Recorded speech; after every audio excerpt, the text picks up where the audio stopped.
सांसें फूल गई हैं। नीचे नैल गांव है, वहाँ तक तो मैं किसी के साथ लिफ्ट लेके आ गया था, कोई एक्स प्रधान है खड़कवाल जी। तो नैल गांव है यहाँ पे। आगे ये सामने नैल गांव है जो कि खंडूड़ी जी का ससुराल है क्या यहाँ पे, जो बीसी खंडूड़ी जी थे, ex chief minister of Uttarakhand. और उधर ऊपर खांडा गांव है। लेकिन मेरे लिए अब मुश्किल ये है कि मैं इस वीरान जंगल में अकेला जा रहा हूँ। आसपास कुछ भी नहीं है यहाँ पे, बस ये वीरान जंगल है, झाड़ियाँ हैं और ये बंजर खेत है। और यहाँ देखो सुनसान जगह है यहाँ पे। और ये पुराने रास्ते, वो उन्होंने मुझे बताया खड़कवाल जी ने कि आप यहाँ धार धार चले जाना, ऊपर टावर है, एक टावर तक पहुँच जाना और उस टावर के बाद फिर शुरू हो जाता है मिर्चोड़ा गांव। अब मैं वहाँ जाऊँगा, मिर्चोड़ा खाना खाऊँगा और खाना खाने के बाद फिर अपनी गाड़ी स्टार्ट करके एंड बैक टू होम, यानी कि अपने गांव। तो फ़िलहाल तो नज़ारे ये हैं भैया, सारा ही जंगल एरिया है। कभी इन खेतों में फसल होती होगी, दाल वगैरह वगैरह, धान वगैरह वगैरह, कोदा मंडवा झंगोरा सट्टी, लेकिन आज बस ये घास है। अरे ये जो जंगली घास है ये लोगों को चिढ़ा रही है कि देख लो, कभी इन खेतों पे आपने अन्न उगाया होगा, फसल उगाई होगी, और आज मैंने कब्जा कर दिया है। अब मुझे लगता नहीं कि इन रास्तों पे कोई चलता होगा, मेरी तरह कोई भटकता हुआ मुसाफिर चलता होगा, और तो कोई नहीं।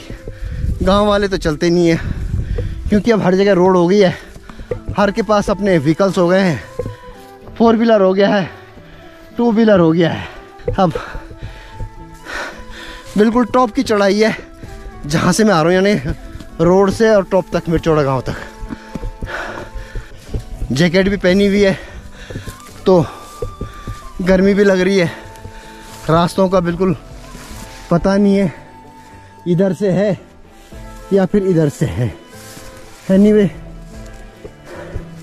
जहाँ थोड़ा पगडंडी दिखेगी, रास्ता दिखेगा, जहाँ कुछ निशान दिखेंगे, वहीं से निकलने की कोशिश करेंगे।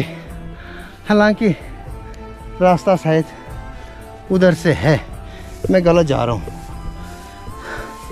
क्योंकि यहाँ पे अब जंगली झाड़ियाँ हैं, कांटे भी हैं, जिसको गढ़वाली में कुमरा बोलते हैं। वो कपड़ों पे चिपकने का डर है। तो भैया पोड़ो जाते हैं और इस घास के बीच में जाते हैं। ये है भैया रास्तों की हालत, चारों तरफ झाड़ियाँ हैं और कभी ये आबाद होते रास्ते, लेकिन आज की डेट में इन रास्तों पर और इन बंजर खेतों पर केवल एक जोगी चल रहा है, वो भी सुभाष कुकरेती हिमालयन जोगी। हाँ भैया, नाम हिमालयन जोगी रखा है तो जोगियों की तरह भटकना भी पड़ रहा है, और इस अटकन भटकन में मज़ा भी आ रहा है, क्योंकि मुझे ऐसी सुनसान एरिया पे चलना पसंद है, खासकर नेचर के बीच में। हालांकि थकान ज़रूर लग रही है, लेकिन मज़ा भी आ रहा है। गर्मी भी लग रही है, लेकिन मज़ा भी आ रहा है। अब सामने दिख गया भैया मुझे वो टावर, तो यही टावर मेरी दशा और दिशा निर्धारित कर रहा है, मुझे यही मार्ग दिखा रहा है। क्योंकि मैं तो इन रास्तों पे अनजान हूँ, मुझे पता नहीं है, लेकिन धीरे धीरे ये कोई घसेरी या जो गाय बच्चे चराने वाले आते होंगे, उनकी वजह से थोड़े ये रास्ते आबाद हैं और टावर तक शायद जाता है ये रास्ता। एनीवे, थोड़ा इससे क्या होता है कि स्टेमिना बढ़ जाता है, मज़ा आ जाता है। हालांकि पैर लड़खड़ा रहे हैं अब तो यार यहाँ से तो रास्ता और टफ होने वाला है, क्योंकि ये ऊपर पथरीली ज़मीन दिख रही है मुझे। और यहाँ पहाड़ों में आजकल एक खतरा ये बना हुआ है कि परसों हमारे गांव में रात को, अब बाघ था या क्या था, उसने जो गाय का गौशाला होती है, हालांकि वो गौशाला पक्की नहीं थी, वो लकड़ी का शेड था, वो छप्पर था, छप्पर ही लगा लो, लेकिन लकड़ियाँ काफ़ी मजबूत थी। तो उसने, बाघ ने या रीछ रहा होगा, उसने वो लकड़ी तोड़ी, लकड़ी तोड़ के वो अंदर घुसा। 3 गायें बंधी हुई थी, एक गाय थी वाइट कलर की, वो प्रेग्नेंट थी, उसको उसने मार दिया और मार के वो 2-3 खेत नीचे भी ले गया।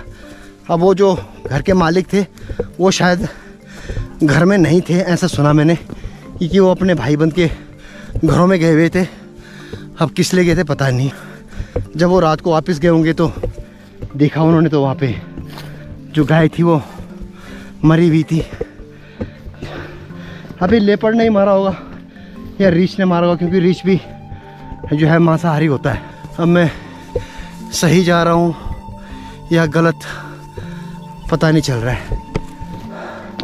फिलहाल तो इन्हीं रास्तों से चलते हैं। अब शायद कुछ ही दूर रह गया है मिर्चोड़ा गांव, और मैं आ रहा हूँ वहाँ इस पहाड़ी के नीचे जो सड़क है वहाँ से, और ये टावर के पास तो मैं पहुँच चुका हूँ। हालांकि यहाँ से जो रोड है वो रोड काफ़ी दूर है, और जो मिर्चोड़ा गांव है वो भी सड़क के ऊपर है, चढ़ाई चढ़नी पड़ती है। अब मुँह भी सूख रहा है, प्यास लगी पड़ी है। अब यहाँ पे कुछ मकान तो इधर हैं, लेकिन फ़िलहाल मुझे इन मकानों की तरफ नहीं जाना है, तो फ़िलहाल यहाँ का रास्ता इधर जाता है। तो फ़िलहाल एक रास्ता ये इधर जा रहा है, सामने टावर है, तो चलते हैं इधर की तरफ, क्योंकि ये रास्ता शायद गांव की तरफ ही जाता होगा। आज भी मुझे न तो रीछ मिला, ना लेपर्ड, ना कोई जंगली मुर्गी, ना सुअर, ना कोई पंछी, ना कोई कीड़ा मकोड़ा। थकान लगी, पसीना पसीना हो गया हूँ इस ठंड में, क्योंकि आज टेम्परेचर बहुत डाउन है। जिस तरह मैंने बताया कि कल रात को यहाँ हल्की बारिश हुई, और आज मौसम भी साफ नहीं है। अब रास्ता किधर से है, यहाँ से दिक्कत है, क्योंकि ये जा रहा है नीचे, सामने धमेली गांव जहाँ से मैं आ रहा हूँ। तो भैया वहाँ तो मुझे दोबारा जाना नहीं है, तो मुझे दोबारा जाना है। अब देखते हैं यहाँ से तो होगा कहीं रास्ता, झाड़ियों में पता नहीं चल रहा है। और अब यहाँ तो कोई शायद जाता भी नहीं होगा, हैं रास्ते तो बस धूमिल हो चुके हैं। पर चलो ये रास्ता दिखाए कि वहाँ से आ रहा था भैया, मुझे नहीं दिखा, पर अब दिख गया। Anyway right now I am on the right way. Top पे जो मकान दिख रहे हैं वहाँ जाना है। यहाँ पे भैया ये मिर्चोड़ा गांव वालों का एक बहुत बड़ा क्रिकेट ग्राउंड है, यहाँ पे बच्चे खेल रहे हैं, उधर बकरियाँ चल रही हैं, उधर कुत्ता भौंक रहा है, और यहाँ बच्चे क्रिकेट खेल रहे हैं। तो चलते हैं यहाँ भैया। वाह, अब हल्की हल्की हवा भी चल रही है। ये है भैया इनकी बाउंड्री मिर्चोड़ा गांव की। मुझे लग रहा है कि यहाँ पे ये बाउंड्री पत्थर बिछा रखे हैं, यहाँ पे इनका क्रिकेट ग्राउंड है। वाह बच्चे, अरे वाह भाई वाह, क्या अच्छा खासा ग्राउंड है तुम लोगों का भाई। मिर्चोड़ा गांव वालों का ग्राउंड है। यहाँ पे मैच होते हैं? कब होते हैं मैच? होते हैं यहाँ पे इसी सीजन में होते हैं। यहाँ में से इसी सीजन में होते हैं। हाँ। चलो चलो बॉलिंग करो भैया, करो करो बॉलिंग करो। कहाँ है बॉल? चलो भैया ये आ गई बॉल। अब ये बॉलर बॉलिंग करेगा, सामने जो है बैट्समैन तैयार, और ये गई बॉल, और ये मारा भैया। 1 रन के लिए दौड़े बैट्समैन, और 1 रन पूरा। Very good. फिलहाल तो चलते हैं अपनी मंजिल की तरफ, और बच्चों को छोड़ देते हैं क्रिकेट खेलने की तरफ। अब तो फिलहाल पहुंच गए, थोड़ा वक्त और लगेगा। ये लाटा कैच तक बॉल आने से कि नहीं आनी? छक्का नहीं मानो बैट्समैन मानो च का तो कैच पकड़ी? 3 बस। ओह ये है भैया बाउंड्री, जिस तरह नीचे से मैंने दिखाई, तो ये बाउंड्री है बिल्कुल राउंड शेप में। और वाकई में वो जो खेत है बहुत अच्छा क्रिकेट ग्राउंड बन सकता है यहाँ पे। एनीवे फिलहाल तो बच्चे खेल रहे हैं और हम चले अपने मन। ये और तेरा नाम क्या आज? दीपक। दीपक कलाल ये पूरा नाम। एनीवे शुरू हो गई है हल्की हल्की बारिश। अब मेरे लिए मुश्किल ये है कि मुझे अपने गांव भी जाना है। ऊपर से ये आसमान बड़ी आंख मिचोली खेल रहा है। सुबह तक तो मौसम ठीक था, लेकिन जैसे ही मेरा अब जाने का टाइम आ रहा है वैसे वैसे ये बेईमान हो रहा है और मेरे साथ ही आंख मिचोली खेलता है। एनीवे सफ़र जारी रहेगा हमारा। हम बारिश से नहीं रुकेंगे, न ये बारिश हमें रोक सकती है, क्योंकि अगर मैं ठान लेता हूँ मुझे जाना है तो जाना है। चाहे बारिश हो, चाहे बर्फ़ पड़े, चाहे बर्फ़ पड़े, चाहे बजर पड़े, चाहे ढांडू पड़े, चाहे जो भी पड़े। मिलता हूँ अपने किसी नेक्स्ट ब्लॉग में। तब तक के लिए नमस्कार, प्रणाम, जय उत्तराखंड, जय भारत। पहुँच गए हम रोड पे। यहाँ से हम पैदल गए थे मंचकोट और धमेली तक, और मुझे भी ऊपर जाना है। हम पसीना पसीना हो रखे हैं, तो थोड़ा नेगी जी के पास चलते हैं। नेगी जी खूब जावा। हाँ हम तो पैदल पैदल हाँ भाई नैल बेटे हैं धारे धारे। हाँ पसीना पसीना हो गया है। अब है तब अब जोला थोड़ा खानो खोला। अब एक बार फिर निकल जोला। हाँ आज निकल।